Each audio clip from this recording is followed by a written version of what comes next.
Magandang umaga! Kumusta po? Narito po ulit ang update natin para sa lagay ng ating panahon. Ngayong umaga po ng October 3, 2025. Sa ngayon po ay nagbabanta na natatama ang sentro ng Bagyong Paulo dyan sa may southern part ng Isabela, dyan po sa may Dinapige o dyan sa north ng Aurora sa may Dilasag. Nataglay ang lakas ng hangin na maabot po sa 115 kilometers per hour at nasa layo na lamang ng 44 km east ng Dilasag o kaya naman po ay 41 km southeast ng Dinapige at maghapon ngayon nahahagupit ang Bagyong Paulo dito sa Northern Luzon at mamayang gabi pa po yan posible na makakalampas sa kalupaan at nandyan na sa may West Philippine Sea. Pero habang tumatawid ang Bagyong Paulo dito sa Northern Luzon ay apektado rin ang Central Luzon, ilang bahagi ng Metro Manila at Southern Luzon. Sa ngayon po ay nakataas na ang Tropical Cyclone Wind Signal number 3 sa may northern portion ng Aurora, sa may Dilasag, Kasiguran, Dinalungan, maging sa central and southern portions ng Isabela, sa may Dinapige, San Mariano, San Guillermo, Etiague, John, San Agustin, Cordon, City of Santiago, Ramon, San Isidro, Alicia, Angadanan, City of Kawayan, Benito Soliven, Nagilian, Luna, Riana Mercedes, Cabatuan, San Macho, Aurora, San Manuel, Burgos, Gamu, Rojas, Palanan. Ganon din po sa northern portion ng Quirino, sa may Mandela, Cabarugis, Aglipay, Saguday, Difun,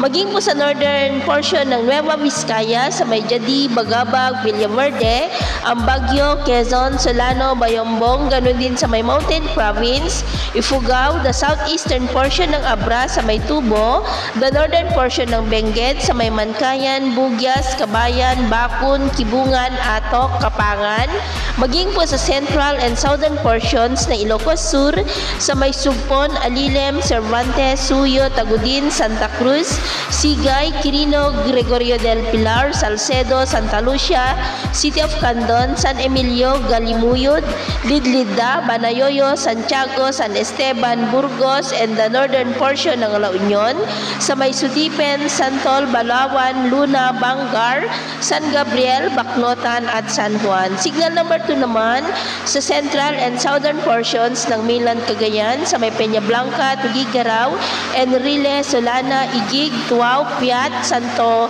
Niño, Alcala, Amulung, the rest of Isabela, nalalabing bahagi ng Quirino, nalalabing bahagi ng Nueva Vizcaya, central portions ng Aurora, sa may Dipaculao, Balor, Maria Aurora, San Luis.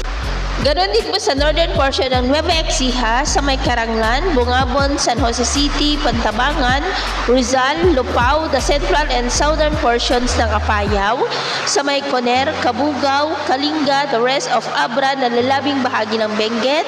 the central and southern portions ng Ilocos Norte, sa may Nueva Era, Badok, Pinili, City of Batac, Paway, Curimao, Banna, Lawag City, San Nicolas, Sarat, Dingras, Solsona, Marcos, Bacarra, Pidig.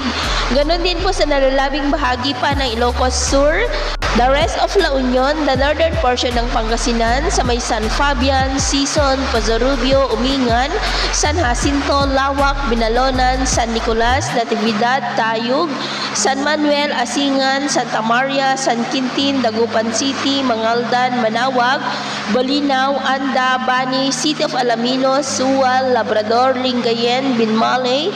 Calasiao, Mapandan, Santa Barbara at City of Urdaneta. Signal number 1 naman sa nalalabing bahagi pa ng Cagayan, kasama na po ang Babuyan Islands, the rest of Aurora, northern portion ng Quezon sa may General Nacar, Infanta, kasama ng Polillo Islands, Camarines Norte, the northern portion ng Camarines Sur sa may Siruma, Tinambak, Lagonoy, Garchi, Torena, Caramuan, Goa, San Jose, Presentacion, ganun din sa may Catanduanes, nalalabing bahagi ng Apayao, the rest of Ilocos Norte, nalalabing bahagi ng Pangasinan, nalalabing bahagi ng Nueva Ecija, the northern portion ng Bulacan sa may Doña Remedios Trinidad, San Miguel, San Ildefonso, North Zagaray, San Rafael, ganoon din sa may Tarlac, the northeastern portion ng Pampanga sa may Magalang, Arayat, Candaba, Mabalacat, at ganoon din po sa northern portion ng Zambales sa may Palawig, Masinloc, Candelaria at Santa Cruz.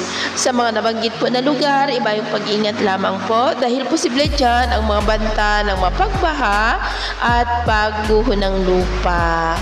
At sa atin naman pong mga baybayin, iwasan na po muna natin ang papalaot sa mga baybay ng Isabela, northern seaboard ng Aurora, seaboard ng mainland Cagayan at hanggang dyan po sa mga western seaboard ng Ilocos Norte, Ilocos Sur at La Union dahil ang mga alon dyan ay posible po na aabot hanggang sa 6 to 11 meters height. Kaya hanggat maaari ay iwasan na po muna natin ang papalaot lalo na dyan sa mga may kulay pula para po mas makaiwas sa mga sakunang pangkaragatan. So, yun po na latest update natin sa araw na ito. At ako po muli si James na nagsasabing sa kahit na pagsubok po na darating sa ating buhay, huwag na huwag po tayong mawawalan ng pag-asa. Thank you and God bless!